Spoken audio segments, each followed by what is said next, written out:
Well, well, well. Well, well, well. Isn't it a good morning? Mashed potatoes, I'm never late because this is my podcast. You're just early, and that's it. I'm never late. You're just early. I had some technical difficulties. I had to reconnect to Facebook, and I've never had my I never remember my Facebook login info because it's supposed to just stay logged in forever. You could start it now. I don't think anyone else is coming. You're a douche. My mom should be coming. She was up. She texted me. I sent her the link. So, screw you. But thanks for being here. Good morning. It's just us for now. I was at war with myself this morning. Twice. Once at the gym and then once before I went to the gym. I woke up today and I couldn't hear anything out of my left ear.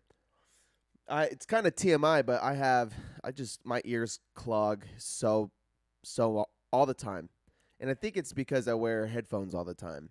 So they just, don't get the proper airflow and whatever that they need. So I don't know if you've ever had that, if you've ever experienced that, having an ear completely plugged. It's so uncomfortable, and I get so worked up. I get so agitated. So I was late to the gym because I spent 30 minutes trying to unclog my ear. And then, good morning, Steez. You know what helps with ear pain? Tell me. But don't be dirty. My mom's going to be here, so don't be dirty. But it wasn't pain. It was just clogged. It's just lots of earwax. I generated lots of earwax. What can I say? That's it. That's all I'm going to say. So it's been a hell of a morning. Yeah. I'm not even going to read that out loud, Steez. I'm not even going to read it out loud. That's too explicit because I just found out my grandparents listen to this too sometimes, or maybe they just they watch my TikToks. So if they're listening to, I don't want them to back out the first 5 minutes. Sorry. Love you, Grandma, Grandpa. So, sorry. But good morning. Welcome to Cadence Podcast, another episode of Cadence Podcast called Book Club, where we read books, where I read books, and I do all the talking, and I talk about the books I read, and I try to pull out philosophical, self-improvement messages and things that focus on human biology, philosophy, financial stability, or I guess, financial stability. Try to just be better people. And I read about it. I talk about it on the podcast, and then I write about it in a blog sometimes on my blog, CadenKellysBlog.wordpress.com. And then I make TikToks and Instagram Reels. Because who watches Instagram Reels? But I make little 60-second clips of these books that I read. And you should be able to find access to all of it on the blog website. The blog website should have links to everything, so check that out. KAIDENKELLYSBLOG.wordpress WORDPRESS.com. Oh, well, in that case, pouring hydrogen peroxide in your ear and letting it chill in there while your head sideways for like 10 minutes, let it fizzle. Yeah. I did that 3 times, and I stood in the shower, and I let it like foam, and then I would take the shower head and I would hose it out, and then I would do it again and hose it out. That's it. So that's all I got. And then I actually did buy some Debrox earwax removal stuff from, just at the pharmacy. And I think it's like it did the same thing as hydrogen peroxide. It's just a little softer. It didn't fizzle as hard. But anyway, the thing that helps the most is shoving the water from the shower head in my ear. But I can hear again. I was so relieved. That's it. We talk about books, and then we. What's wrong? Hey, Mom. Good morning. What's wrong with your ear? Yeah, I just woke up with my ear was plugged with a bunch of earwax. So I spent 30 minutes this morning cleaning it out. And I was just explaining how I do that. I did it with some hydrogen peroxide and then some stuff called Debrox. And yeah. But I'm all right. I'm in better shape than you are, unfortunately. Getting your teeth pulled. It sucks. Can't believe your teeth are falling out. You're getting old. Time to get dentures. Don't get implants, just get dentures. That would be really funny. That would be really funny if you just got dentures instead. All right. Well, I don't have any time to waste this morning because I did another 20-hour book. You have had that issue since birth. Mom, you're going to be banned from the chat. You don't get to talk about all my gross stuff since birth. Yes, you do, but not on my podcast. I've got no time to waste today, so let's jump right into it. This last week, all the way up until 8 o'clock last night, I read Homo Deus, A Brief History of Tomorrow by Yuval Noah Harari. And you might remember his name from his book called Sapiens, A Brief History of Yesterday. It's let me tell you about Yuval if you don't remember who he is. Yuval Noah Harari is a historian, philosopher, and the best-selling author of Sapiens. I misspoke. It's A Brief History of Humankind. And then this one is Homo Deus, A Brief History of Tomorrow. He's written other books, 21 Lessons for the 21st Century and Sapiens, A Graphic History. His books have sold 30 million copies in 60 languages, and he is considered one of the world's most influential public intellectuals today. That's Yuval. And that's the other book. So I read that one. That was like the second book I read on this podcast or something like that. It was really early. I read that one right after my mission, and truth be told, that one changed my perspective on human evolution because I didn't know shit about it. And I read it right after my mission and considered human evolution as a Mormon. And it was, anyway, this is not a Mormon podcast, but that's what helped shape my post-Mormon beliefs, was understanding human history and human behavior, how it evolved into what it is today. And so this book is the sequel to that. The first book was about how human behavior evolved into what it is today, how our culture has been shaped. And then this is probably where it's going. Has he been on Rogan? I don't think he's been on Rogan, but I know he's been on Dax Shepard a while ago. He was for sure on Shepard. I haven't looked to see if he's been on Rogan. It must have been a while ago, but I doubt it. I haven't seen anything, but for sure on Dax Shepard. So this one is awesome. A little bit different pace, and it was another 20 hours read. This book is fat and thin, just like that Behave book by Robert Sapolsky. That was an awesome book too, but these ones take so long to read. So I got a lot of meat. And I told myself I was going to write a summary after I read the book because I wanted to be concise with my notes, because I want to try to keep it to an hour. And I don't know if I can do that. I didn't get to summarizing my notes, so I don't think I'll be able to do that. But we're going to try. Armchair Expert rocks. Yeah, I've only listened to a couple of Dax Shepard. I do really like his podcast though. And the guest, the lady that's on the show with him. It's a good one. I should go back and listen to this one with Yuval. He's awesome. Oh, I did listen to something with him, though. Maybe it was a YouTube interview. Actually, I think I listened to an interview with him on 60 Minutes not too long ago. What's the over-under for the length of this pod? I can't tell you that. If you guys want to make a bet in the chat, go be my guest. But I'm going to just go for it, so have some fun. All right. Homo Deus. Chapter 1. This book. Okay, so this one's broken into 3 parts. The first part is Homo sapiens conquers the world. Probably a little. Mom, Brooke, can you see the chatters coming from? So I figured out how I could see all of the chat from Twitch and YouTube, but it looks Mom's on YouTube. Can you see Hayden and Steve's comment from Twitch, or is that just for me? I bet you that you're all alone in your chat. The best I can do is read out their comments, huh?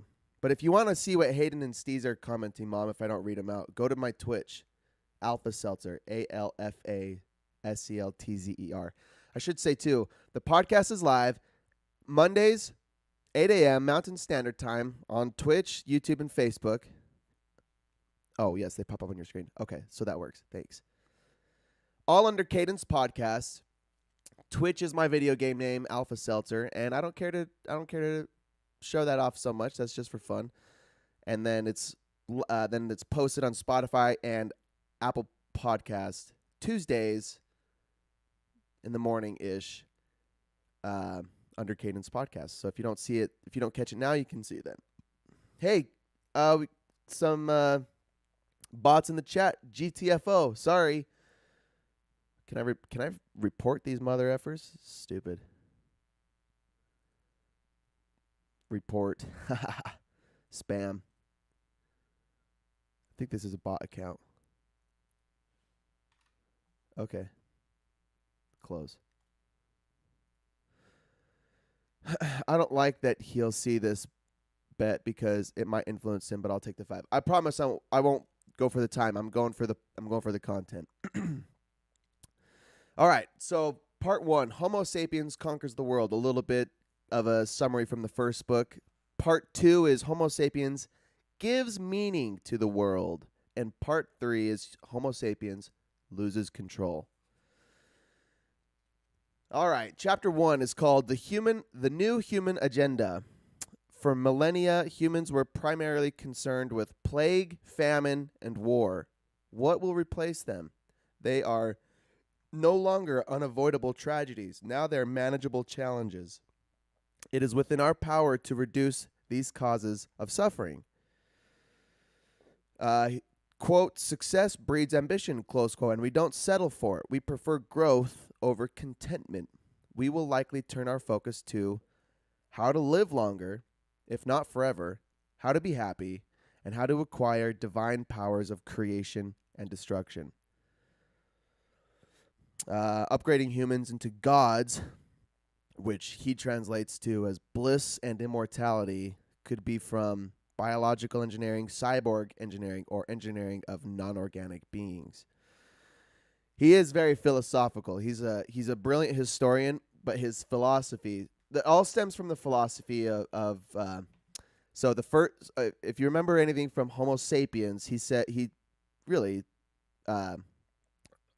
human behavior has always been influenced by plague, war, famine, and he talks about how humans give meaning to all of those events, and it's usually through some external power like God or gods or spirits or devils, or higher powers. Before they knew anything about science and biology and bacteria and whatever, epidemiology, so they put their faith and trust in Bible and God and the Pope to get through famine, plague, and war. And now the new human agenda is we not only do we understand where most of these things come from, if not all of war, famine, and plague, now he says they are manageable challenges. It is within our power to reduce these causes of suffering. So so considering that we can comprehend the root of those causes of suffering that are as old as time, now that we have the ability to overcome them, and he says part of the struggle with humanity is not only we don't settle for good or great. Part of our nature as humans is continual improvement, and really becomes unsustainable improvement. We'll get into all of it later. So, the problems of the past were famine, plague, and war, and now now that we have those things under control for the most part, and this was this was written in 2017, I think, published in 2017. Oh shoot, yeah, 2017. I think his first book, *Sapiens*, was published in 2009 or something. A decade ago, before this. But even this was written before COVID. I follow him on Instagram, but he doesn't post on Instagram. He has a team that posts his content. So he doesn't publish live videos of his opinions and stuff, at least that I don't see. I wonder what his take on the current pandemic has been.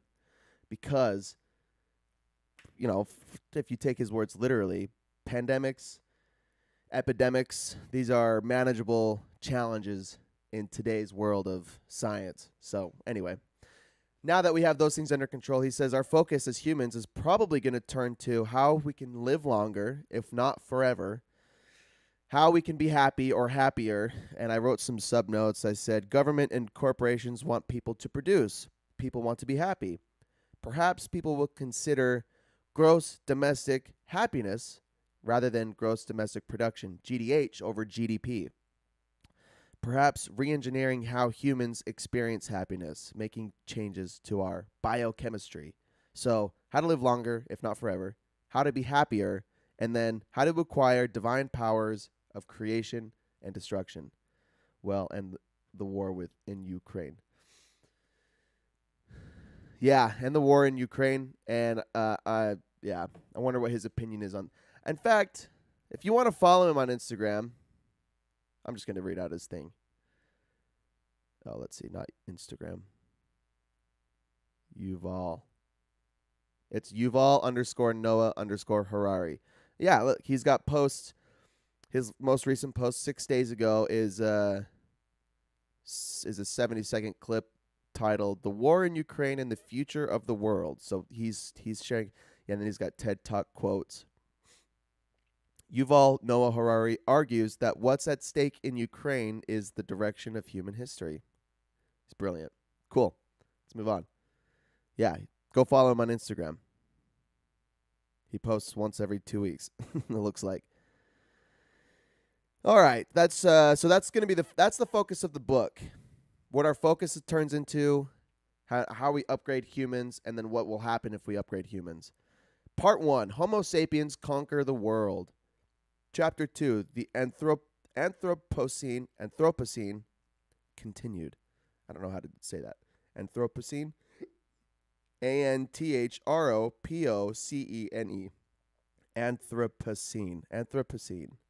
Anthropocene. Am I saying it right?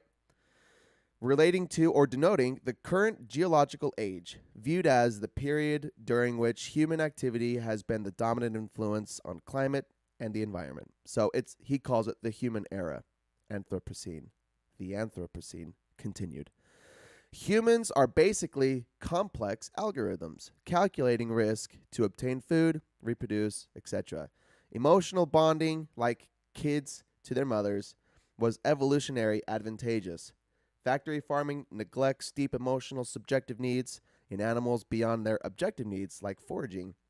This is justified as humans have stopped worshiping gods and started worshiping man. Theism to humanism. The chapter summary, in my words, I said, religion explained famines, war, plague. Yeah, okay. Religion explained famines, war, and plague. That's why humans were theists. Now we have science to explain those things, and humans abandoned God and worship man. That's it. Each chapter is like an hour long, and I don't want to take an hour to talk about each chapter. I think those notes are concise. Religion explained famine, war, and plague. And now we have science that explains most of those things.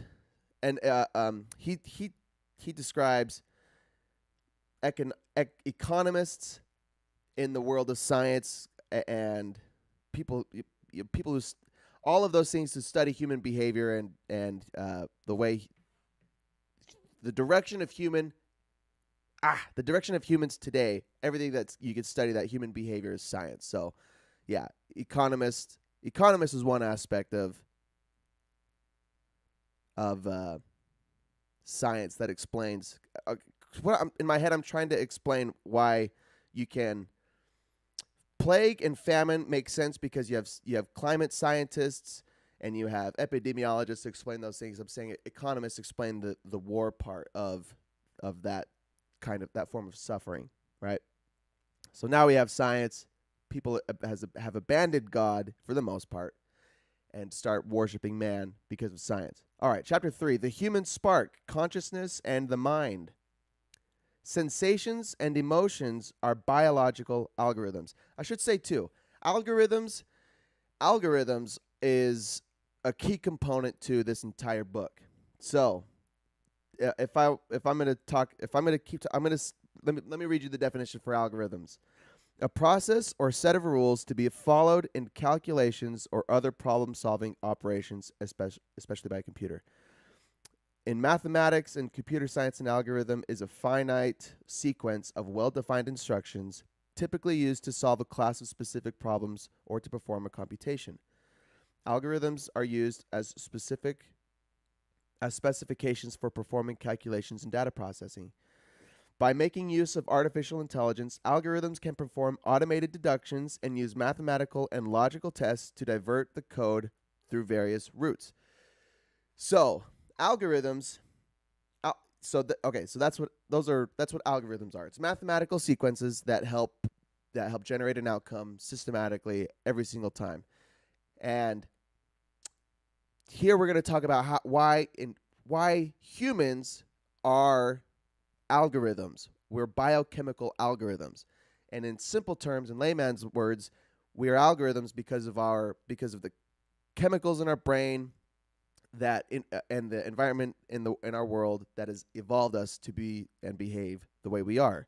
We react to certain things because of chemicals in our brain. That is an algorithm. So when when you fast for 24 hours and your belly is hungry and you feel all these sensations and you're craving food, that's an algorithm. It's the chemicals in your body telling you to go get food.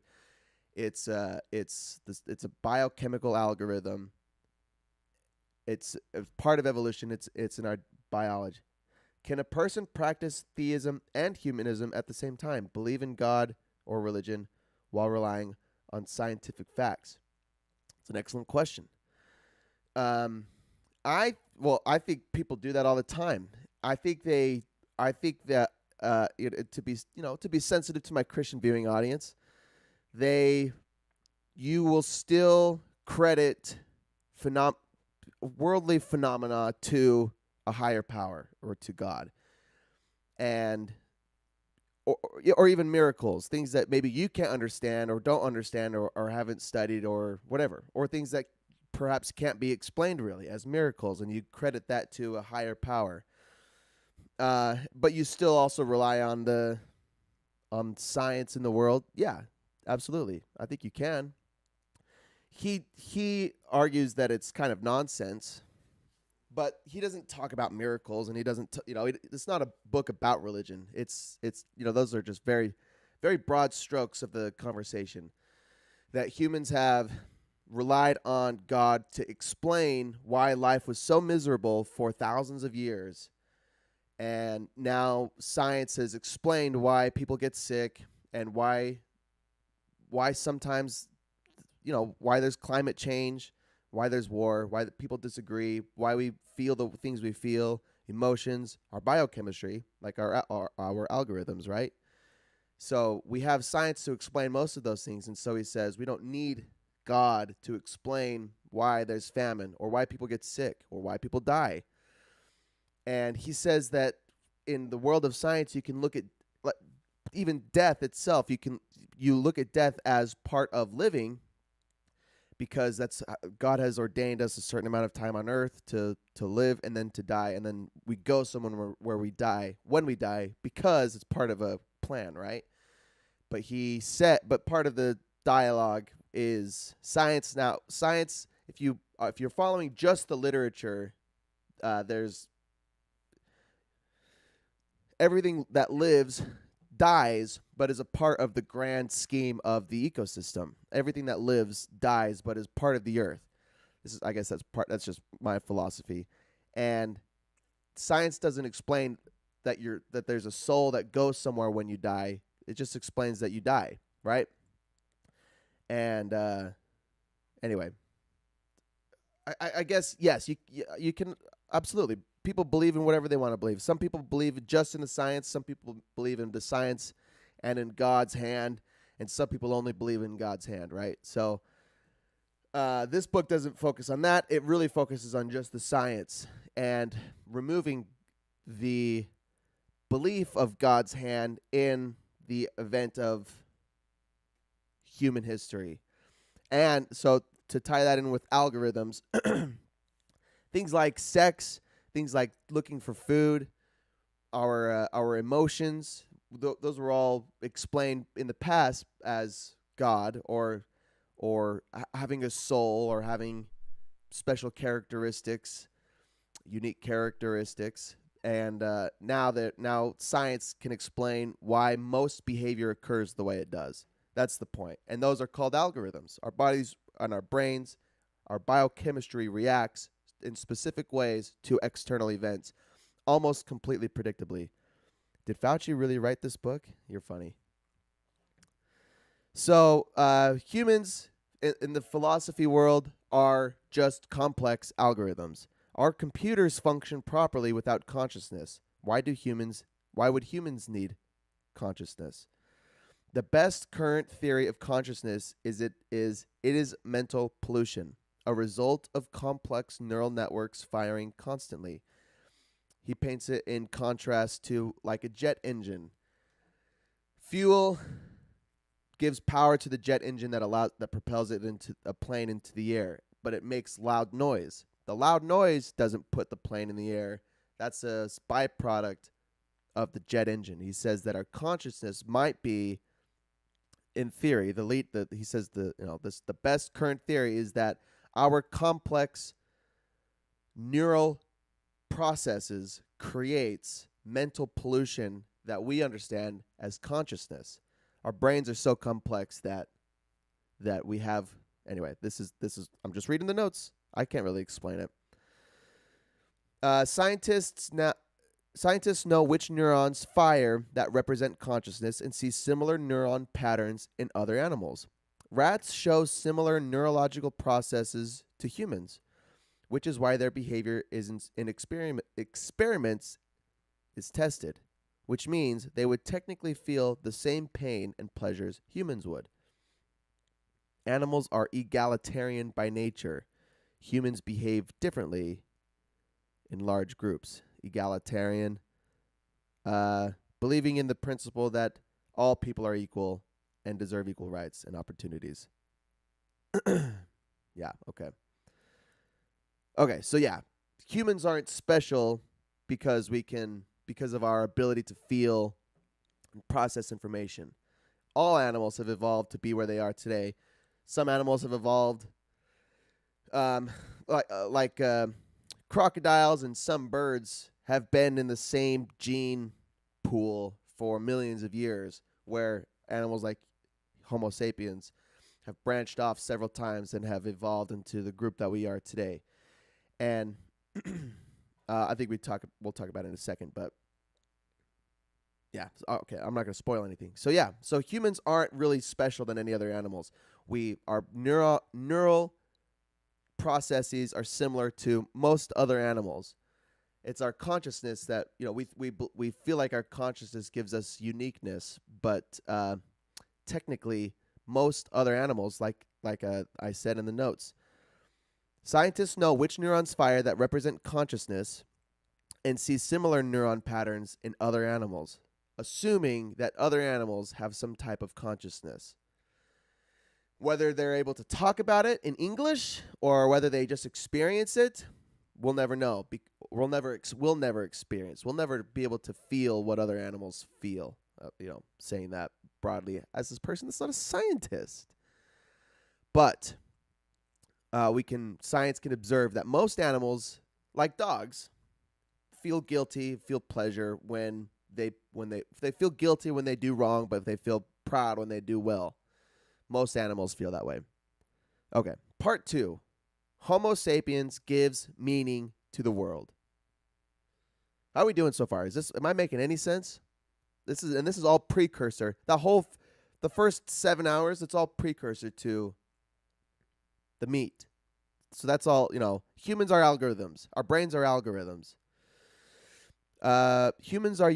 Brooke says, humans are unique in the sense that we feel empathy. Other animals cannot feel empathy that is unique to humans. I talked about empathy in Behave by Robert Sapolsky. And I'll talk about, I don't know if you were there for that one, Mom, or if you listened to that one, but empathy, you're partly right in the fact that humans feel and express empathy and altruism towards other humans, which can be seen as unique from other animals. However, it's believed, part of Sapolsky's argument is empathy and altruism. Humans aren't intrinsically altruistic. Humans learn that behavior because it's socially acceptable. It gains you brownie points with your peers, with your family members, whatever, in your world. Because when you are accepted and when you do well in your community, you're praised for it, you feel good about it, and then you're accepted. And it's that the feeling of acceptance is a deep biological trait for animals, for humans, because if you were exiled from your tribe, usually meant death. So humans have always tried to fit in with their community. And when humans help each other, they feel accepted. They feel welcomed. Altruistic and empathy is not necessarily unique. And he talks about this guy Sapolsky lived with baboons for like 20 years in the forest. So, and you could observe altruism or empathy with baboons and with rats and with wolves and with tons of different animals. They experience this shared We call it shared humanity, and so for them it would be uh, shared baboonism, baboonity. Neural activity associated with empathy has been observed in mice, dogs, and monkeys. Disrupting the activity disrupts empathic responses. That's from Stees. Neural activity associated with empathy has been observed in mice, dogs, and monkeys. Disrupting the activity disrupts empathic responses. What do you mean by disrupting the activity? Disrupts empathic responses. I get that first sentence. So that first sentence is what I'm saying. Empathy is we can talk about empathy. That's what's unique to humans than with other animals. They don't get to talk about altruism or empathy. Humans can talk about it, and we can learn that behavior because of our ability to communicate. And we talk about communication and language later in this book too. So if someone doesn't behave with altruism or with empathy, they are usually looked down upon or rejected in their social groups. And then they can learn those behaviors later. But another animal, a wolf or a monkey that's not empathic, that's not altruistic, is usually exiled from their pack, from their tribe, and that usually means death. It's usually a death sentence. So biologically, it's advantageous to be empathic. It's biologically advantageous to be altruistic. But humans can learn that behavior. So that's what's unique to humans. We can learn that behavior. Wolves, they don't get to talk, but they can't talk about it. They don't tweet their friends and say, "Why am I being kicked out of the friend group?" And they say, "It's because you're a dick, Roger. You can't. We don't want you at the function because you're a dick." But then he's like, "Okay, well, teach me how to not be a dick." Wolves can't do that. That's a good comment. Thanks for sharing that about empathy. Besides that, philosophically, humans are basically complex algorithms. There we go. Let's just keep going. I'm on a roll. Part 2, Homo sapiens gives meaning to the world. Oh, who's got their coffee with them? It's delicious. Chapter 4, Storytellers. I got one paragraph. The stories we create, like nations, religions, money, corporations, etc., shape the world we live in. They are tools. We need them to function with so many people, but they aren't real. These things cannot suffer. They only exist in our imagination. Yet, we sacrifice our lives and cause others to suffer for these imaginary entities to grow. Excuse me. I got my Monster, Brooke. you and mashed potatoes alike. I think he does Red Bull. You got a Monster? That's awesome.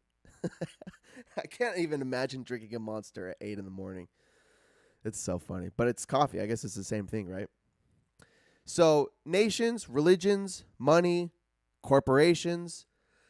This was a huge part of the first book, Sapiens. How they all came together because after the advent of agricultural revolution, humans started living in small townships and then cities and then bigger cities and then nations, states, then nations, provinces, whatever. They just got bigger and bigger. More people came together, lived together, and to help all of these people function together, they created governments, they created currency, they created religion. All of these things united people, right? Before the agricultural revolution, when most people were hunter-gatherers in their small tribes, in their small communities, they had their own cultures, they had their own rituals, and still there was still evidence that maybe that these small tribes had higher powers that they worshipped, that they sacrificed to, but not at the scale of society that we can experience today, where we have big governments, we have big entities that we need to function. I mean, imagine living in the United States and there was no United States. I'm watching 1883 right now, which is so awesome. It's the prequel to Yellowstone, and it's about John Dutton's great-grandpa or great-great-grandpa They're all not even real people, but whatever. How they travel from Tennessee to the Northwest in Montana to settle the Yellowstone. And it's set in 1883 in America when it was the Wild West. And if any of it's accurate, it was the fucking Wild West. People shot them. They shot each other in the streets. They shot each other in bars. But then they just dragged the bodies out, and then they go. They just like keep going. And then they are traveling on the plains and the prairies, and there's just bandits around, riding around on horses, stealing cattle and shooting people, and it's the fucking Wild West. And they say, this is America. It's a free country. We do whatever we want. We can be bandits. We can be whatever. And then just, in my own head, I imagine how that had to change as more people came over and things got crazier and crazier. Cities became bigger and bigger.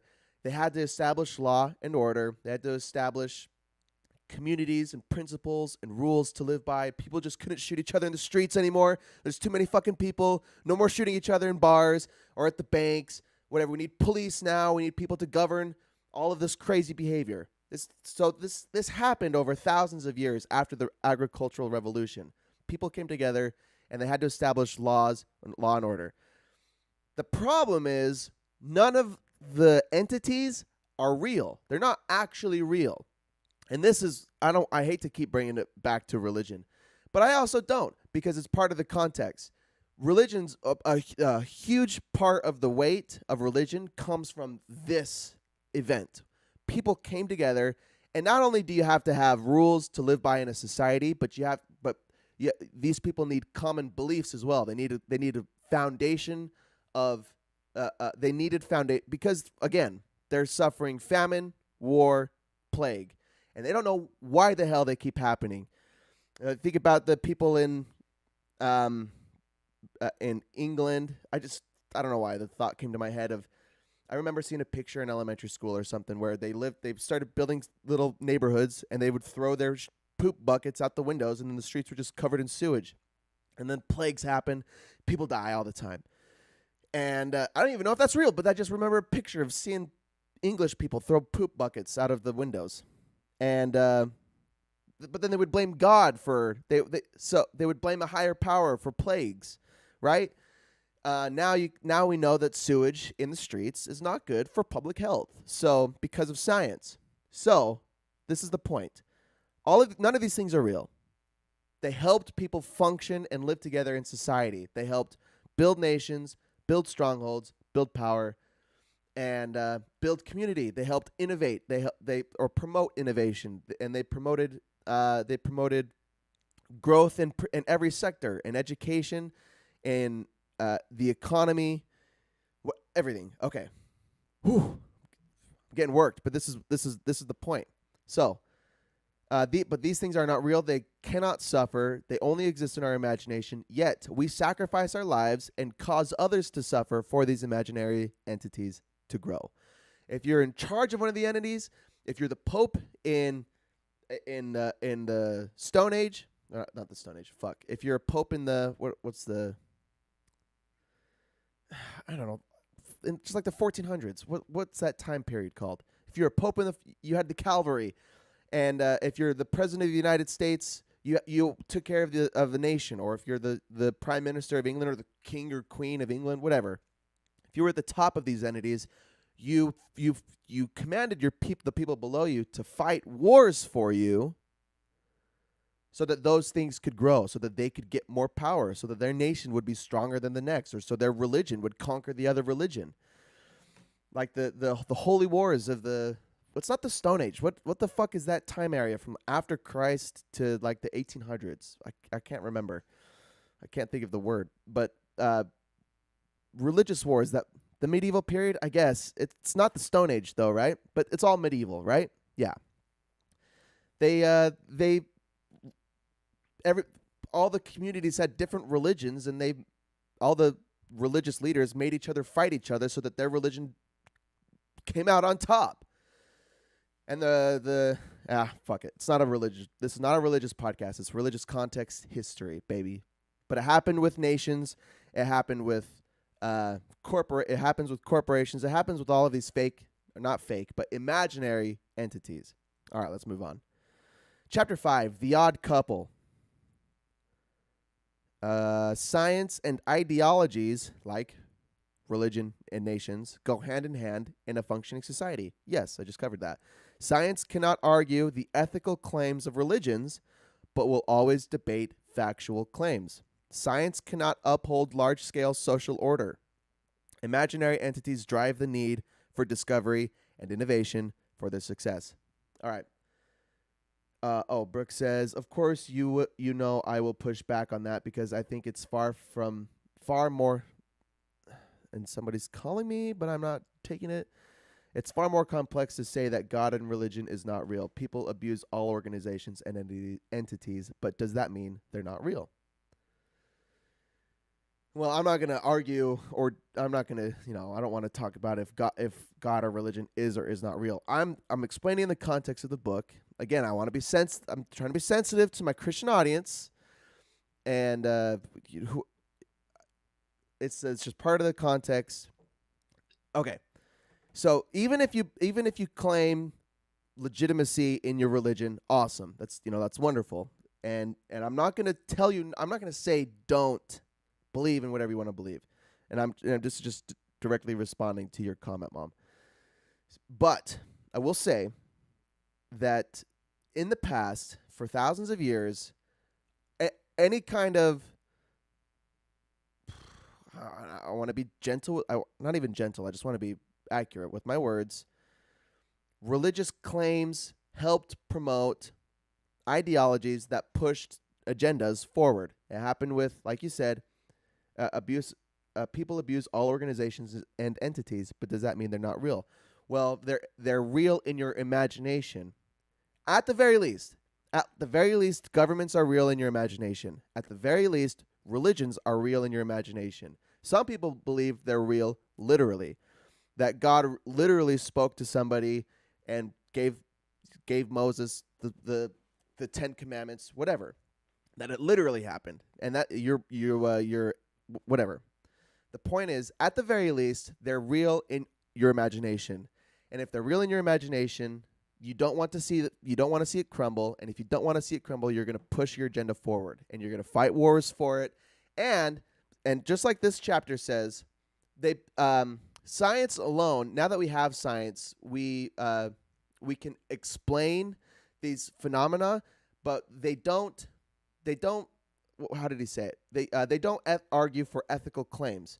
So science in literal terms is supposed to be unbiased, and so when you try to explain to somebody that a famine occurred because of some climate event, global warming or global cooling or whatever, or floods or whatever it is, if you want to explain that literally with science, it's supposed to be unbiased. But that doesn't promote an ethical claim. It doesn't support any ethics. It's just supposed to be factual.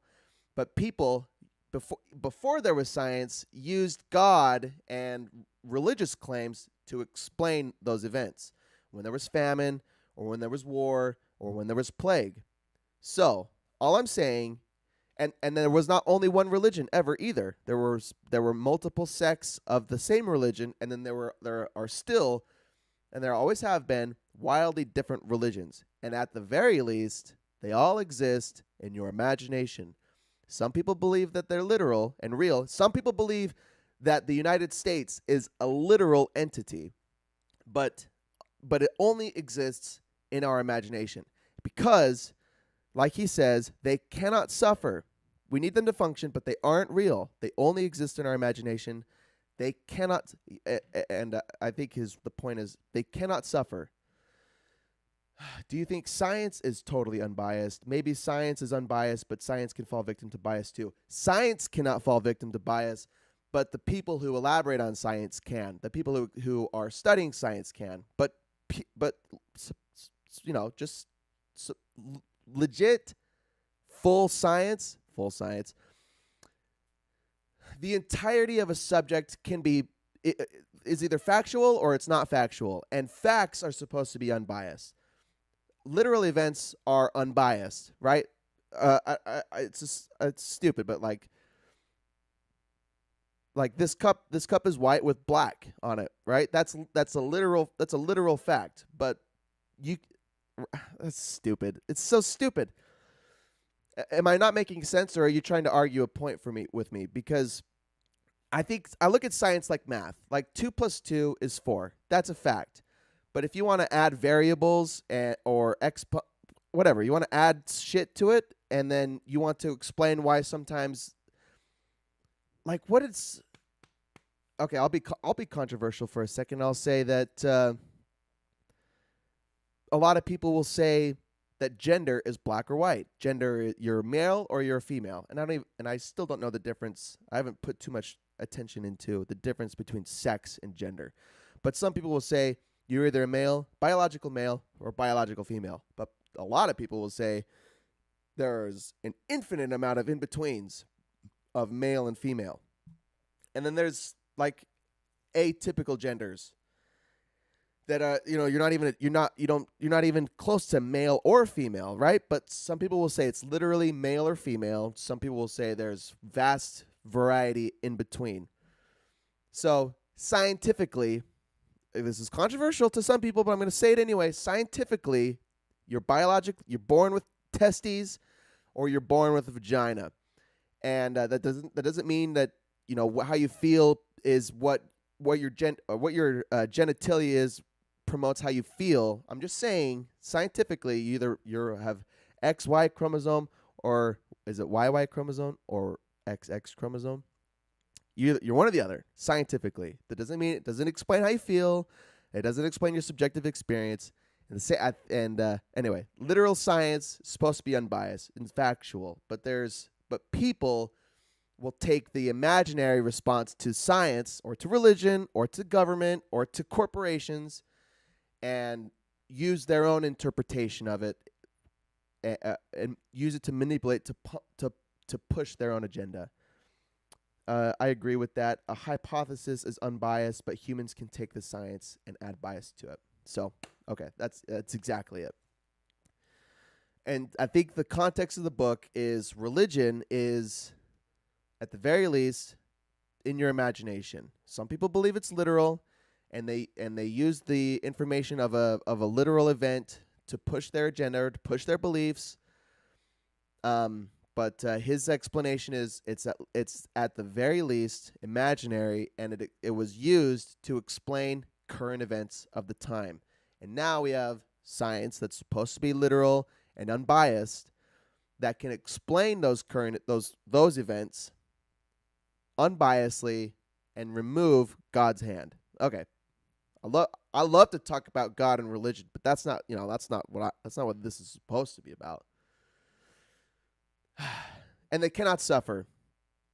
If the USA collapsed today, the USA does not suffer. The people inside the USA will suffer, but the USA just ceases to exist. And he uses the Soviet Union as the example. The Soviet Union was not a real entity, but people pushed its notions and pushed its beliefs to try to take over the world, but just try to push its agenda. And then in the swift stroke of a pen, the Soviet Union collapsed. They published a document, I guess, and it said something like the Soviet Union and its entire entity ceases to exist. And then just like that, it's gone. And the Soviet Union isn't crying or suffering because it's not real. It only exists in our imagination. I can suffer because God isn't real, or that the Soviet Union isn't real, but God and the Soviet Union are not suffering. Oh, I did not intend to put those together. Okay, The Odd Couple, Chapter 5. Yeah, I already did this one. So, science doesn't argue ethical claims. It only paints the facts unbiasedly, quote unquote. But religion and government and corporations are essential in a community with the amount of people that we have to, how does he say it? Drive the need for discovery and innovation for their success. Imaginary entities drive the need for discovery and innovation. Yeah. So science is unbiased and boring, but it explains natural events. As long as we have the adequate tools and resources to do science experiments. There's still, the point of science is like not everything has been discovered. Not everything is understood. Science is continual learning, but it's supposed to be unbiased. But these imaginary entities drive humans to create, to innovate, to discover. So I'm not. So it's that's why I don't mean to say that religion or government or corporations are useless, because they're not. Because throughout all of time, they've pushed humans to accomplish, to achieve, to conquer. With the exploration, the Christopher Columbus's exploration, he did that for money. It was a money thing, really. And then the Roman Empire, they took Christianity and they blew it up to become what it is today. Weren't Romans? They were they believed in the Greek mythology before Christianity. Who was it? Constantine that converted to Christianity and then said, "All right, we don't believe in Greek mythology anymore. We believe in Christianity. We believe in this Jesus Christ guy now." And then they fought wars over Christianity. Is that right? I think it was Constantine in like 300 or 400 AD. Ugh. I'm so unintelligent, but I love reading the shit. I'm trying to relay it accurately. But something like that. People change and then they push their agendas because they believe in what they're doing, and they believe it's right, or they believe it holds water, it's valid. Chapter 6, the modern covenant. Modernity can be described as humans giving up meaning for power. We abandoned fighting wars for religions. Nature does not promote constant growth, rather balance and stability. Humans are naturally the same. Humans are naturally balanced. They seek balance and stability, right? That's the comfort zone. That's our homeostasis. We want balance and stability. Modernity says growth is vital because, 1, when we produce more, we can consume more. 2, economic growth is necessary as we keep having more people. And 3, necessary because you need to give more to the poor, so either you take from the rich or you produce more. Okay, modernity. Modernity, to elaborate, I don't even know if he explains that there's a certain time period where this occurs. But modernity, really, it's like accepting that there's a lot of people, and that there's like we've maxed out on our production, and now he does use the pie in the sky reference. So we have a whole pie, and let's say there's 1 billion people, and we have the whole pie of stuff, of water and food and shelter and clothes and whatever, all the stuff in one pie. We have 1 billion people. In a perfect world, you distribute it evenly, whatever. That's communism. And then we keep having people. Now in 10 years, we have 2 billion people, but we still only have all this stuff. So modernity says we need to produce more, because either we take from the rich and give it to the poor, or we make a bigger pie. We put more stuff in the pie. So humans, this goes back to just why humans behave the way we behave, why we like to be late, why it's easier to be lazy. We live in such a comfortable world today because that's all humans seek. Before we had internet and technology and houses and plumbing, life was just shitty. And people didn't know it was shitty. It's just because that's what living was. It was just hard. And you suffered. And the humans always, in my opinion, or in my philosophy, they always strived or strove? Strived? Humans strive for comfort. They strive to be in a place that does not cause suffering, because suffering sucks, and there's a reason it sucks, because it's a biological reaction to an external event. That's an algorithm. It says we don't want to suffer. We want to be in a comfortable, better place. We don't want to be here. Like, we don't want to be in the cold. We want to be warm. Or we don't want to be in the hot. We want to be cool. We don't want to live on our sewage because it makes us sick. And it stinks. Like, there's a reason our shit stinks, right? It's all, we seek healthy and good environments. And then now we have it coming out of factories. We have food on conveyor belts wrapped in plastic packaging and most of the time delivered to our doors. We don't have to do jack shit. Our lives are and this is a privileged, this is first world problems, right? This is extremely comfortable first world problems. And it's comfortable. So that's why it's good to challenge yourself and push yourself, and modernity promotes pushing yourself for success and to be in a better place, or just to be healthier and stronger. Our ancestors suffered.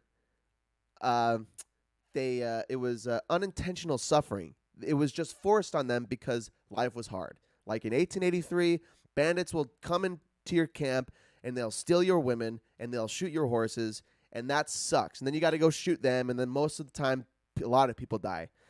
Or smallpox runs through your town and then everyone dies. Most people die. Your wife and your kids die. Like, it just, life sucked because of God, right? That's like because we sinned and God is punishing us, or God is challenging us. And now we know why suffering occurs, and now we can avoid it. Like the first chapter says, it's manageable. They're manageable challenges. So we suffer. We choose.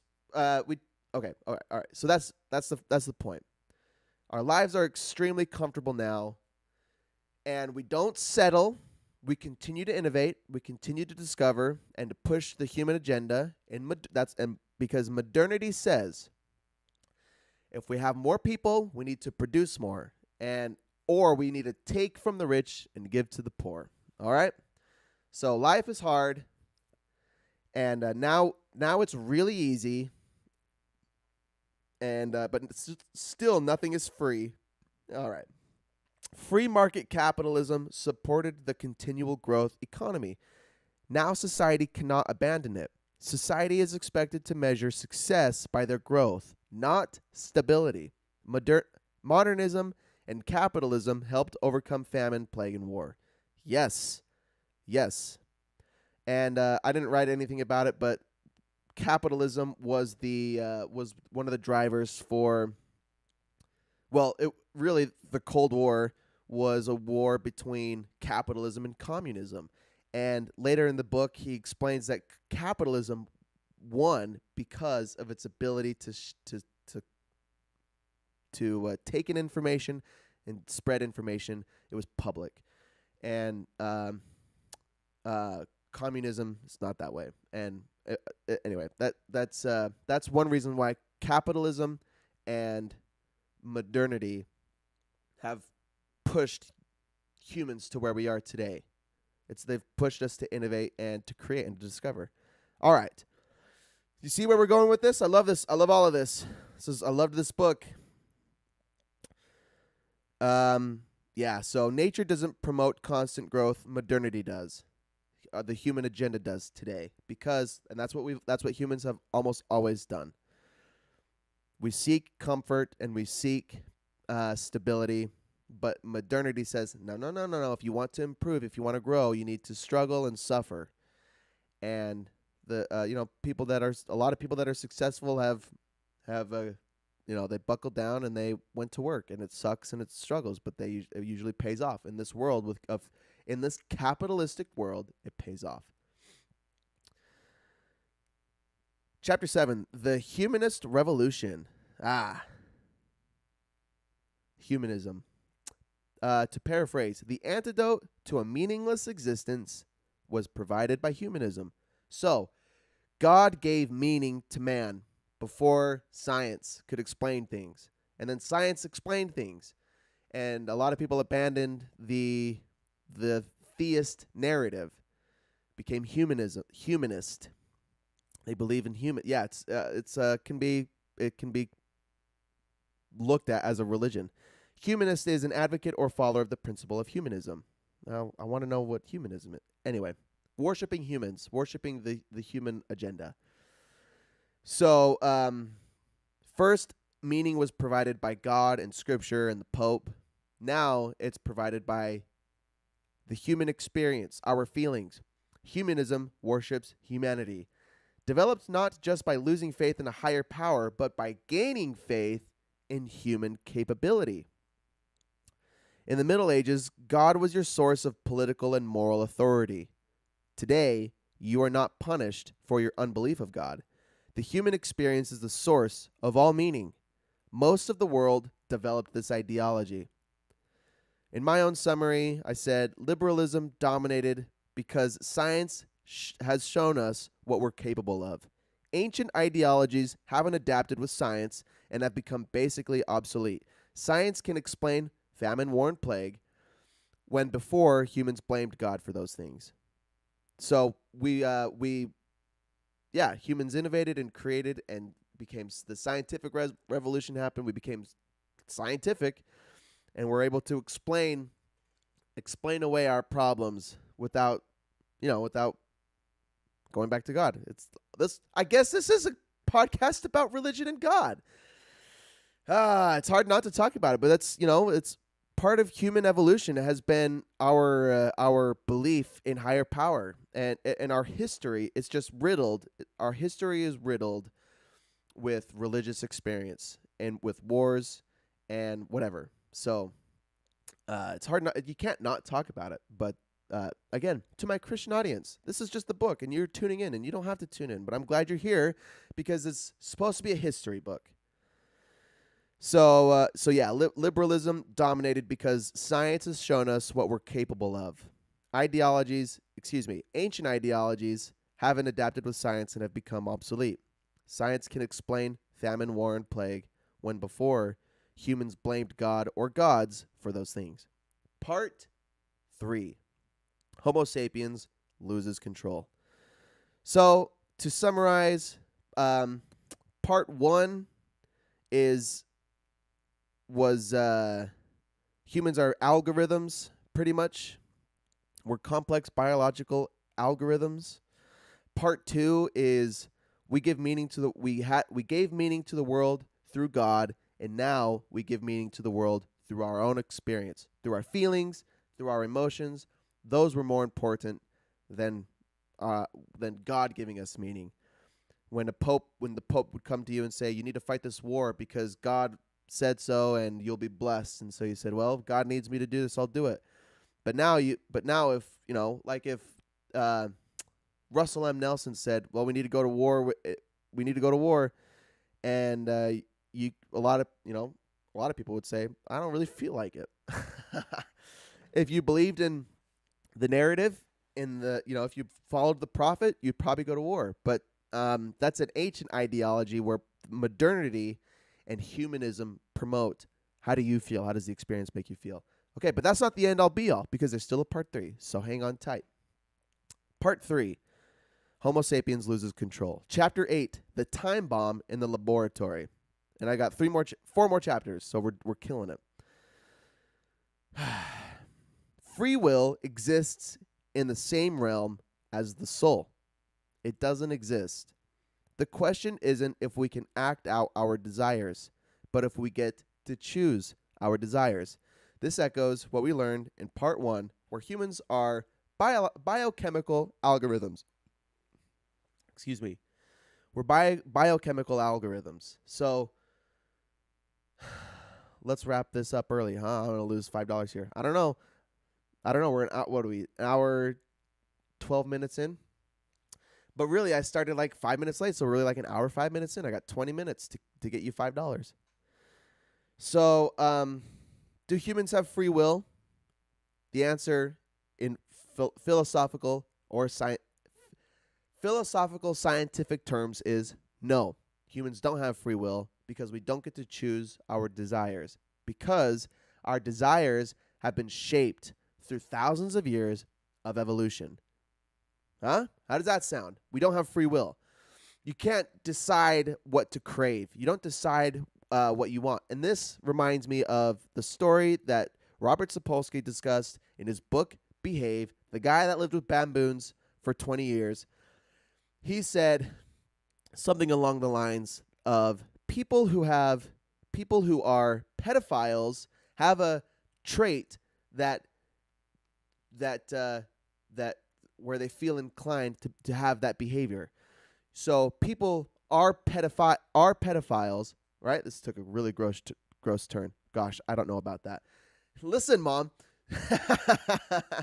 So people have traits that you don't get to choose. You don't get to choose your genes or your biological traits. They're ingrained in you. However, because we're conscious beings, right? And consciousness is just a cloudy afterburn of our complicated neural system. We can say, I'm not going to act on my pedophilia behavior. There's a whole study in the book. I mean, you should go read it. But it's not just pedophilia. It's for all behavior. All of our behavior is finely tuned in our genes. However, we get to decide to act on those things or not. Okay, so do we have free will to choose our desires? No, but we do get to choose what we act upon or not. Caden is his bag today. Yeah, son! Check out these guns, dude. We're in the bag. But you have your free will of what you will do with those genes. Yes, that's the point. So we have the ability to make our own decisions, but we don't get to choose what turns us on. We don't get to choose our desires. So, okay, keep that in mind. We respond biologically to everything. We assign meaning to these chemical reactions and believe it's free will. Believing that God gives your life meaning is as delusional as believing individuals have free choice. I'll read that again. We respond biologically to everything. We assign meaning to these chemical reactions and believe it's free will. Believing that God gives your life meaning is as delusional as believing individuals have free choice. Okay. That's the point. I don't need to repeat it. We don't get to choose what turns us on. We just get to decide how we act, right?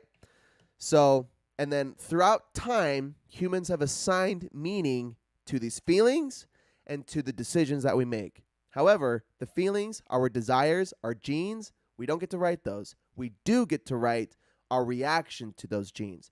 And that is what we assign meaning.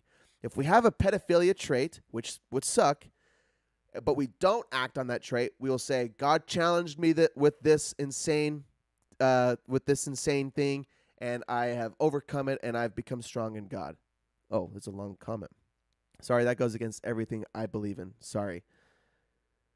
Can't you gain new desires, though? Like, is every desire based on your genes? You haven't been as interested in fitness as you have in the past year, right? Wasn't that influenced by other people more than in your genes? Yeah, I'm okay. Yeah. Can't you gain new desires though? Well, I've always enjoyed exercising. I haven't been this intense with my exercise. Is every desire based on your genes? Maybe we should I think the answer to that is no, and I should backtrack and say, it's like it's not like desires, or it's like it's like tendencies, I guess. It's how you respond to external events. And I'm not the scientist here. I'm trying to explain the principle. So if I haven't been clear, I apologize. It makes sense in my head. So yeah, but thanks for stopping me if it doesn't make sense or if you disagree. And Brooke, why does that go against everything you believe? At least say it. We don't have to talk about it, but at least say it. I want to see it. So, if I'm gonna backtrack just a little bit, I'll say,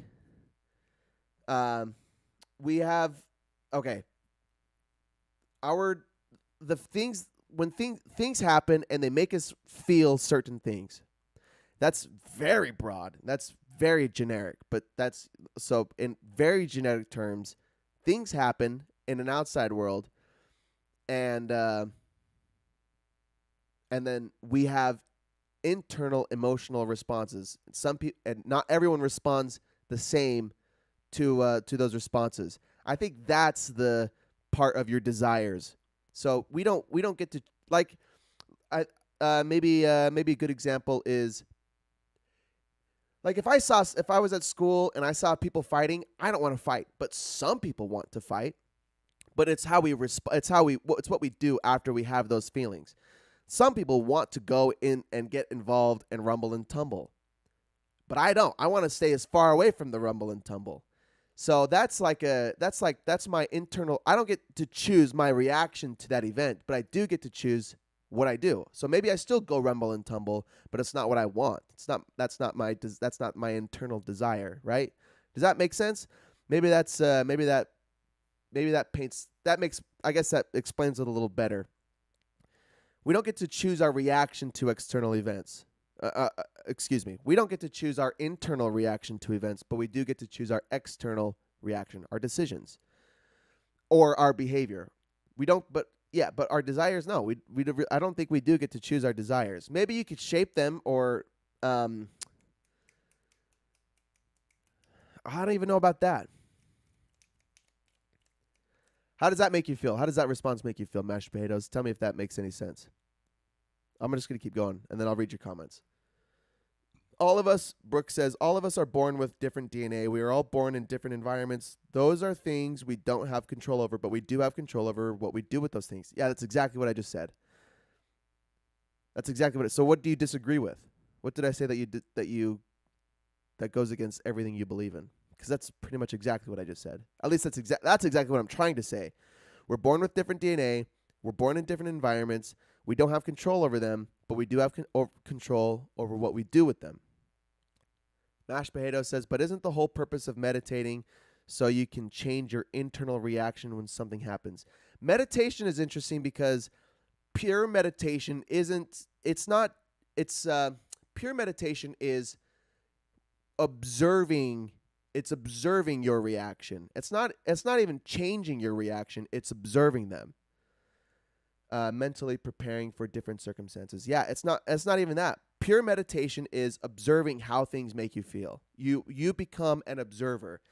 The yogi philosophy is you are not yourself. You are not your desires. You are not your internal reactions. When you meditate, you go above yourself and observe when something happens, like the fighting example. In pure meditation, you can see how this event makes you feel. And then you get to decide what to do with that. But in pure meditation, you're not changing your internal desire. You're not changing how this external event will make me feel. You're observing how it makes you feel and then making decisions based off of that information. Brooke says, what was the last sentence about free will and God? What the author said? It was a note that I made. It wasn't from him. Well, I mean, he said something, but this was my note was, believing that God gives your life meaning is as delusional as believing individuals have free choice. Believing that God gives your life meaning is as delusional as believing individuals have free choice. So if that's okay, so is prayer a form of meditation? Is that bogus? No, that's a great point. Pure prayer is meditation. If not pure prayer, but prayer is a reflection. It's a different way to meditate. So, praying literally is saying words to a person that you believe is listening. But in reality, when you pray, you're contemplating what's happening in your life. You're giving gratitude, right, to a higher power, but you're observing what's happening in your life. And when you let go and give to God, right? You let go and let God, whatever that cheesy saying is. When you let go and you let God, you're observing what's happening. That's what that is meditation. Prayer is totally meditation. So, but yeah, so you don't have to believe in it or agree with that, Mom. And that's why we do this. Believing that God gives your life meaning is as delusional as believing individuals have free choice. Because of it's,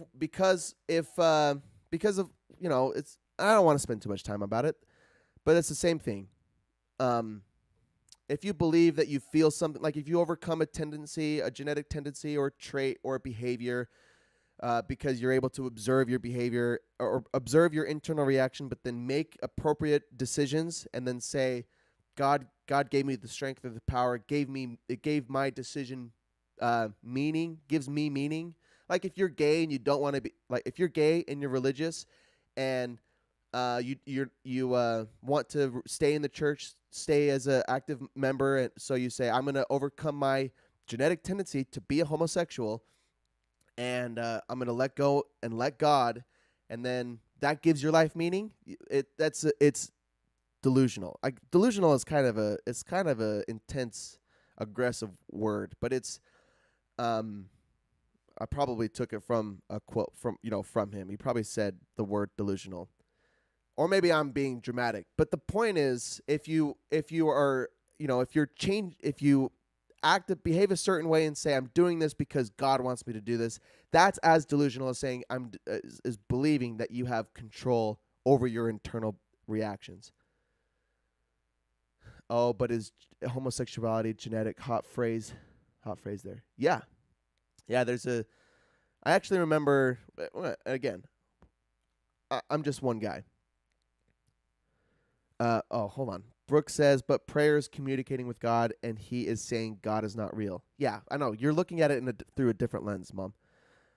I think about Cannon. He is in a place with addiction, and used his free will to change, and spirituality was an enormous part of that evolution.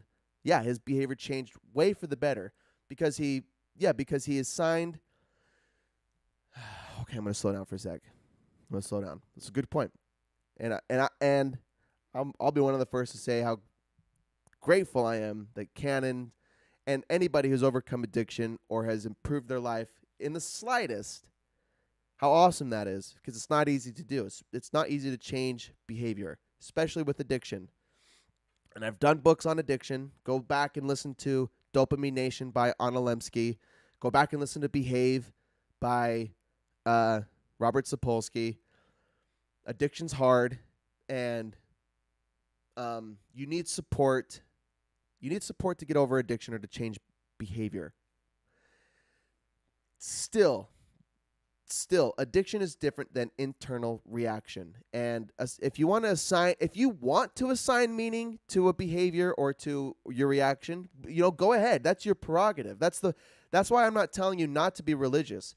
I'm saying I'm talking in the context of the book that we assigned meaning to horrible events. So famine, plague, and war are the big ones. But yeah, if you want to apply it to addiction as well, we're addicted to things because of God. Because God has cursed me with this addiction or whatever. You're assigning meaning to your behavior, and then humanism is saying that it's not God. It's not God that has cursed us with these things. It's just our behavior. It's our feelings. We're still, and to say that you have free will to choose your desires is as delusional as saying that God is giving meaning to your desires. Right? That's the point. And it might not be. It might not be elaborating on it clear enough, obviously, or we just disagree. That's fine, and I'm happy to have this conversation in person too, because I am doing 99% of the dialogue with your few comments. That's not fair. I appreciate your comments. I don't mean to belittle them, or I just want to talk about it with you in person. That would be better anyway. And then Steve says, is homosexuality genetic? I remember on my mission when I learned that my brother had come out, my mission president said that there was some study that had been done where some people who are homosexual have a different gene or a different trait than people who are hetero. And I don't know, I never read the study, but that's yeah. But that doesn't mean that everybody who says they're homosexual has the trait or has the gene. Some people are attracted to the opposite sex, and some people are genetically attracted to the same sex. Some people are attracted to both sexes. So, yeah, it's for sure genetic. Brooke, I have no problem listening to this and not agreeing with it. That's healthy for me. Agreed. Well, thanks for listening anyway. So the point is, Cooper and Connor were born gay. I believe that 100%. Yeah. So some people, you can just behave however you want, but that doesn't mean that genetically you are that way, right? This science is supposed to be unbiased, and some people can be gay and they could just fuck guys or girls of the same sex and not be attracted to them. But some people are actually attracted to the same sex. This has been a wild history podcast. Yeah, son. Welcome to Caden's podcast. Okay, so in summary, free will in his philosophy and in this science, in the context of this book, free will does not exist, just like God does not exist. We don't get to choose. We don't get to choose our desires. We assign meaning to our desires, though. We always have. We have assigned meaning through God, and now today we assign meaning through our own feelings, through our own emotions. We give those things meaning for ourselves. But scientifically, removed from everything else, there is no meaning. That's the point. That's chapter 8, a time bomb in the laboratory. Chapter 9, the great decoupling. Quote, the idea that humans will always have a unique ability beyond the reach of non-conscious algorithms is just wishful thinking. Close quote. To be our teachers, doctors, lawyers, police, financial advisors, everything. So humans, biochemical algorithms. Now we're talking about artificial intelligence, which are only algorithms. They don't have meaty flesh or this over-processed brain with neural connections that causes consciousness in the same sense. Liberalism believes in the value of humans. However, if AI can outperform humans at every task, and if their algorithms are far superior to humans' biochemical algorithms, what will become of humans? Furthermore, if AI and algorithms enshroud every aspect of mortality, will they always serve humans? Or will they adopt to only serve the super intelligent humans or obliterate humanity before humans can unplug them? Okay, this serves the principle of, we've made a great leap here. So humans, we've created science, we've created computers, and computers can process information way better than humans can. And they do it faster and more precisely, more efficiently, and unbiasedly, too. Most importantly, everything's unbiased. But they do it way faster, way better. So he talks about software that Google creates. These last few parts, this is like the future of humanity. This is all supposed to be theoretical and philosophical. So I'll be more I'll try to be more concise here, but what will happen to humans if computers can do everything that humans can do but better? I don't even need to talk about all of the software that he talks about. He goes into computers that can perform surgeries better than humans or detect cancers or tumors or sicknesses way better than humans and more precisely. So then education, and then he talks about how computers can understand our biochemical algorithms and help humans understand how they feel and how certain things make them feel and how to have the best reaction to an event. So, for example, he uses an example of finding a mate, right? Humans are attracted to certain. We'll take a heterosexual couple because it's the most basic. And that, I'll get canceled for saying that, but that's what I'm going to say. He uses a fake example where a computer understands a person's biochemical algorithm, our biochemical processes, far better than we can comprehend because I don't know the science of my own biochemistry, but computers can, and they can comprehend it better, and then they can create results far more precise than humans can. And he said, and the example is, um, this lady wants to find a husband, and she's choosing between two guys, and she likes both of the guys, and she asks her AI assistant, who's been with her for her entire life, who understands her every biochemical reaction that she's ever had. This is biochemistry is, it's like the foundation of this algorithmic process.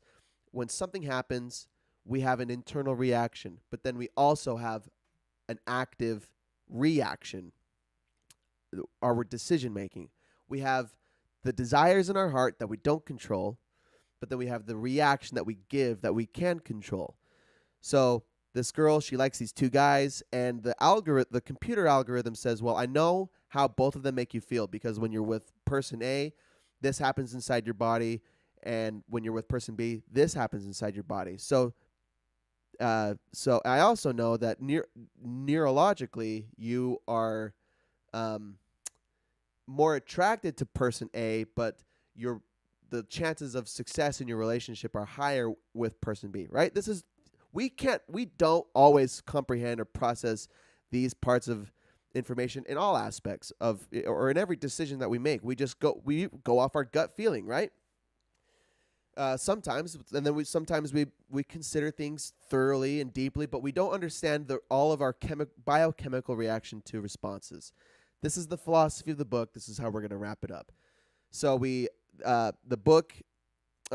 algorithm, computers understand our biochemistry far better than us. They will help us make better decisions in the long term. But why would AI serve us if we are incapable of making our own decisions? Why wouldn't AI serve its own agenda, right? This is the philosophy.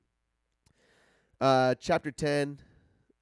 Brooks says, this is a great example. The difference between humans and AI is free will. So, free will is important. AI could destroy the world because they have zero free will. They are just machines. Okay, but what's the difference between AI and humans? Because philosophically and scientifically, humans are just biochemical algorithms as well. And humans kill each other all the time and could very easily destroy the world if the Ukraine goes nuclear. We could destroy ourselves with our own creation. That's the same thing. The difference between humans and AI is free will. So free will is important. Well, if you have a big decision, if a human has a big decision to make between A or B, we can process we can think about what decision would be better than the other, but we act biasly towards our emotions. Computers don't act. Science has zero bias, right? Science has zero bias. A computer algorithm has zero bias. If it's programmed to perform the most optimal task, is supposed to act unbiasedly. It depends what the computer's programmed for. But humans destroy each other all the time. Humans and AI, philosophically, are not very different from each other. Chapter 10, the ocean of consciousness.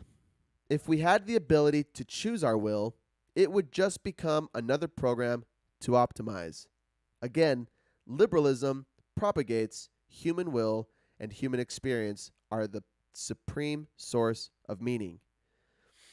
Liberalism, the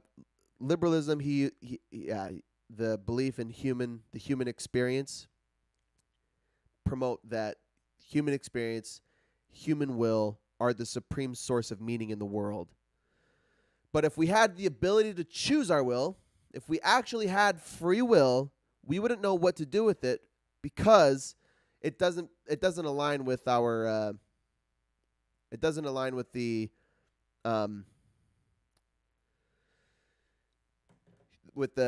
sorry, I lost my track. I'm reading this comment. If AI could find someone I'm completely compatible with, which I'm not opposed to, and say AI brings a guy who is compatible to my DNA, but he and I still have free will, a relationship can blow up. Yeah, because humans are fallible. We respond emotionally a lot of the time, even though genetically it might line up. So this is what I'm saying. Will AI serve humans, uh, even though humans fuck up all the time, or will AI realize, oh, these humans they screw up and they don't follow through, and they're gonna be the death of themselves? Are they gonna let us be the death of ourselves, or are they just gonna destroy us and create? Is AI going to create an ideal world, like a philosophical ideal world? Due to free will, even our algorithms line up perfectly. I don't understand what that means. Due to free will, even maybe a relationship can blow up due to free will, even if our algorithms line up perfectly. Yes, yeah. I think you're confusing, or maybe you're intertwining the free will aspect with um. Okay, I'll try to paint it clearly because I might not be making any sense, or we just disagree again. There is your internal reaction, which are your desires, your free will, and then there is your reaction, your action, your internal reaction, and then there's action. Those are two things. We don't get to control. We don't decide how things make us feel. We don't get to decide that. We don't get to decide what turns us on and what doesn't turn us on. Those things just happen. Those things just happen. But we do get to choose how we act. So there's those two things. So regardless of, so you can be set up with a person and you have the perfect DNA matchup or whatever, and technically, algorithmically, your relationship should be perfect. However, maybe part of the gene of the DNA link up is that this person's just smelly. They just, maybe they don't shower. I don't know. Stupid example, but technically your emotional algorithms, your biochemical algorithms are supposed to match up perfectly to react to each other perfectly. But yeah, you could still decide not to shower. What you have your internal reaction to an external event, and then you have your action. So humans fuck up all the time. The philosophy is computers will wipe us out because we fuck up all the time, and computers don't fuck up, or they fuck up very, very, very little, and they'll continue to reprogram their algorithms until they get it perfect. So that takes us into the data religion, chapter 11. In very simple terms, ideologies succeed based on their ability to store, process, and share data. Capitalism conquered communism because of its ability to use data. Similarly, dataism may surpass capitalism in the same regard. Quote, dataism upholds the freedom of information as the greatest good of all. Close quote. Humanism thought we find meaning in the universe through ourselves, through our human experience. Dataists argue experiences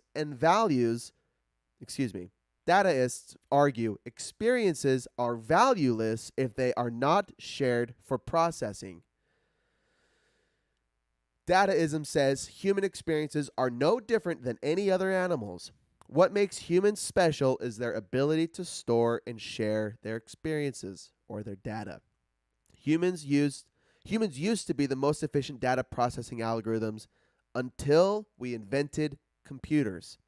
Throughout evolution, major decisions were made by 1, studying the Bible and turning to God, and then 2, contemplating your own feelings, and now 3, only considering the data. Major decisions were made first. We used to only turn to God and the Bible, and then we started considering our own feelings with science, whatever, and then we invented computers, and computers analyze all the data of perfect algorithms. Should we make decisions based on just the data? That's dataism. Your feelings are still important. It's what they mean, and they can be processed by... What does that mean? I've done really well on my notes this whole book, I just realized, until this one. They can be better processed by AI algorithms than your own brain's algorithms for decision making. Yes, computers can make decisions better for you, better than you can. That's the point. It's whether but the human aspect is we fuck it up. We just fuck it up sometimes, and a lot of the times we just make bad decisions. We go with our gut, and sometimes it's wrong, or we intentionally ignored the right decision because we hold a grudge or whatever. We hold a grudge, or we're prideful, or we're vain, whatever it is. Or we just miscalculate. We miscalculate all the time. Humans are just shitty algorithm processes. But computers are perfect. Computers are going to take over the world. That's the point of the book. They snore, trying to deal with snoring. Well, that's me. I think sometimes I snore. Actually, Kayla woke me up the other night because she said I was laughing in my sleep. And I think that might be worse than snoring. That'd be freaking scary. This is the final paragraph of the book. This is how we're wrapping it up. So yeah, that was the last chapter. How far back do I want to go? Okay. I don't want to go too far back. So he shares 3 processes. Fuck it. All right, I'll go back. If we think in terms of months, we had probably focused on immediate problems such as the turmoil in the Middle East, the refugee crisis in Europe, and the slowing of the Chinese economy. If we think in terms of decades, then global warming, growing inequality, and the disruption of job market loom large. Yet if we take the really grand view of life, all other problems and developments are overshadowed by 3 interlinked processes. Science is converging on an all-encompassing dogma which says that organisms are algorithms and life is data processing. 2. Intelligence is decoupling from consciousness.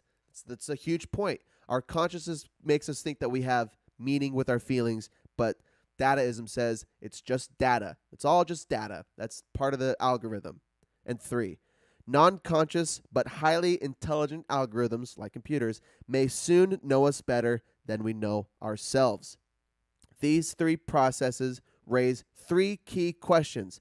This is I love these questions, which I hope will stick in your mind long after you have finished the book. Consider these questions deeply. Listen up if you haven't been listening. Are organisms really just algorithms? And is life really just data processing? 2. What's more valuable, intelligence or consciousness? 3. What will happen to society, politics, and daily life when non-conscious but highly intelligent algorithms know us better than we know ourselves? I hope Terminators become real. This is all pointing to Skynet, right? We're just creating Skynet. What will happen to humans if we allow computers to do our decision making for us in all aspects? Because humans suck at making decisions. We fuck up all the time, and so we miscalculate, and that happens. So we rely on computers to make better decisions for us. But then what happens to humans? If computers make all of our decisions for us, because they're good at making they're way better than us at understanding complex issues, and like that, for example, some guy created an AI to write symphonies, and lots of studies have been done with this AI and have been compared to Bach, and there was Bach and another guy, and then the AI symphonies, and people almost always picked the AI symphony. They thought the AI symphony was Bach, and that Bach was this other guy, and that this other guy was the AI. You think that AI would suck at making music, but AI can if you allow it to connect to your biochemistry, it can process how music makes you feel. And it will collect the data from what parts of the music makes you feel what parts, and then it will write its own music, and it will emphasize on those parts that make you feel good. And it will write better music than humans can write. So the point is, what happens to humans when how sure are we that Yuval isn't a robot? Yeah, dude, he might be a robot. he's he's pushing the robot agenda, man. He's pushing the AI agenda. And you know what? If you remember the book Hope is Fucked that I read by Mark Manson, the book pretty much went that hope isn't real and that computers are taking over. And that was really like the point of the book. Hope is Fucked by Mark Manson. Steve says, so is this about turning humans into gods or computers annihilating humans? Ah, good point. So, yeah, there's so much content in the book, but turning if now that we have overcome, thank you, to come full circle, we've we can manage famine, war, and plague now, and now we focus on happiness and turning people into gods or divinity, whatever, living forever. And the way we do that philosophically is to allow computers to make our decisions for us because it makes better decisions for us more often than humans do for themselves. So allowing computers to be highly involved in first to be everything becomes information and then processed by a computer. Everything inside of you, everything that you do, and everything you interact with becomes information. And then you allow that computer to make every decision for you. That's how humans become the happiest, quote unquote, because sometimes we neglect what makes us happiest or what makes us feel the best because of our own shitty human inclinations, because we just fuck up sometimes, more often than computers do. So we let computers make our decisions for us. We live forever, and we're the happiest we've ever been, philosophically, because computers are better at it than humans. So, yeah, that's how we become gods. This episode of Black Mirror sucks. Yeah, it sucks for humans, man. But, if you're a humanist, you're like, fuck the computers. Part of being alive is suffering, and part of being alive is not being happy all the time, and it's dying at an early age, and it's inequality. That's like been the human agenda all of the time. People have exploited other humans for their own gain. They've caused others to suffer to promote their own agenda. How much would you agree with this guy? Like, do you agree with him 100%? Anything you're 50-50 on? Well, thanks for asking. I at the very least love the philosophy. I think the principle behind how humans can live forever and be the happiest is so fascinating, because I can think of so many times just to myself when I purposely neglect what I know makes me feel good because of some immediate pleasure. Like I forfeit future well-being for immediate pleasure. I do it all the time, and I think everybody does it. I know everybody does it. However, I'm nervous. I'm nervous with the. Well, and I'll say too. I don't think he's promoting it really, literally. I think he's explaining the philosophy. It's philosophy. It's his. It's just his workshop. It's his idea. It's like how are we gonna live forever? Well, we have science that we can overcome death by understanding why death happens and then fixing it. And then how do we be happy? The happiest? Well, we just make fewer mistakes. We do more things that make us happy. And humans fail at making yourself happy a lot of the time. So I agree. I think the philosophy is fascinating, but I think so beyond free will, like I agree with the principle that we don't choose our internal reaction. Meditation and yogis observe your internal reaction, and that helps you make better decisions. That's what meditation does. I agree with that principle. I think part of I'm just a human, and I enjoy the human aspect to living. So, we all of us allow AI to do some thinking for us. One reason why TikTok and why Instagram and all your social media does so well is because it's a finely tuned algorithm that very, very intensely understands what we enjoy, what we don't enjoy. I listened to something about the TikTok algorithm monitors how fast you swipe through videos or how long you watch and at exactly what point you switch, and it understands what's happening in the video, and so why you swiped at that point, and so then it'll bring more. Or if you watched a video and understands why you watched or how many times you watched or how you engaged, if you went to that person's page, how slowly you or how fast you swipe through videos. The algorithm is so finely, but that's why it's so addicting, because it is so finely tuned to what we enjoy. So do we go all in on letting algorithms just feed us endless bliss? And then what comes from that? That's, it's the conversation. What comes from that?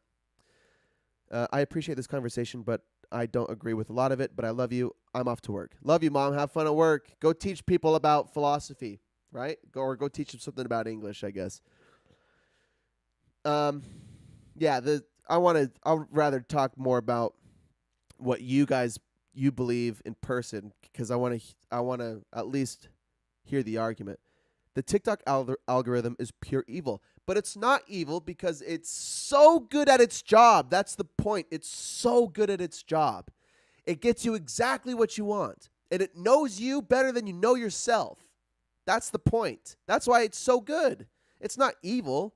It's giving you exactly what your biochemistry wants. We suck at making decisions. We suck at turning off the phone to go to work or to go to bed on time. We suck at that because humans are shitty algorithms. We eat up every piece of pleasure we can get. You see the point? I don't know. When I see 7 videos of puppies in a row, I'm pretty happy. Yes, I know. It's fucking good. It's fucking good. It feels good. It's just straight pleasure. Or it's highly engaged through controversy, because humans engage in controversy more than they engage in pleasure. They engage with things they disagree with than they're indifferent on. The opposite, yeah, whatever. It capitalizes on our weaknesses. Yeah. Yeah, but it doesn't even, I don't even think that that's entirely true. I need to wrap this up. Sorry, I don't know who lost the bet, but we're almost 2 hours in. It capitalizes on our weaknesses. It capitalizes on human intrinsic weakness, because we seek pleasure, we seek comfort. That was the very beginning of the book. We seek the comfort and pleasure, and algorithms can provide comfort and pleasure, and they already do. They provide comfort and pleasure through DoorDash. They provide comfort and pleasure through streaming Netflix and streaming TV and streaming things on TikTok. It gives us comfort and pleasure, and humans love that shit. But it's our fault for giving into it and neglecting the things that make us healthy and strong. But what does that even matter if we can live like the people in WALL-E and sit on big floaty chairs and have big TVs around us that are just feeding us constant pleasure? And algorithms will do that all day long. It takes discipline to say, I'm going to cause intentional suffering. I'm going to remove myself from this pleasure. I'm going to go do something that's hard, that I don't enjoy, because maybe I want my body to be stronger. I want my mind to be stronger. We're satiated just by sitting here and consuming pleasure and consuming. Oh, China owns you. What are you talking about? China owns me? China owns me? I don't know what you're talking about. What are you talking about? You're old school. Nah, we'll talk more in person. Go to class. Just go to class. Thanks for showing up. That's it. That's Homo Deus. A brief history of tomorrow. What will become of humans if we allow the AI to make all of our decisions for us? Find my blog, Caden Kelly's blog, .wordpress.com. Find my TikToks and my more guilty pleasures, more immediate pleasures through the website, or you can go to my Instagram, Caden's Podcast, and you'll find all my content there as well. The podcast is live under Caden's Podcast on Facebook and YouTube, Monday mornings, 8 a.m. And you can message me if you have ideas for other books, or if you want to share more, conversation, you can message me. So thanks for tuning in, you guys. We'll see you next week. What is it? Was today St. Patrick's Day? When was St. Patrick's Day?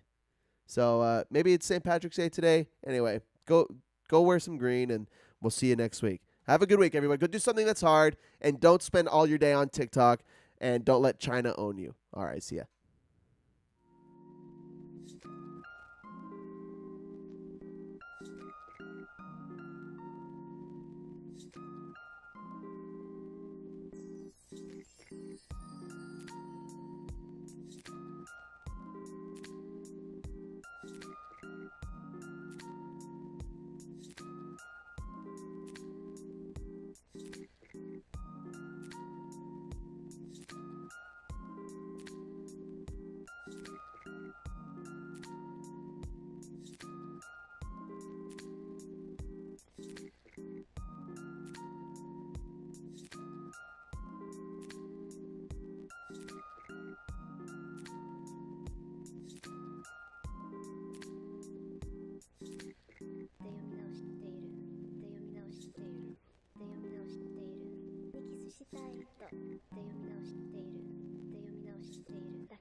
They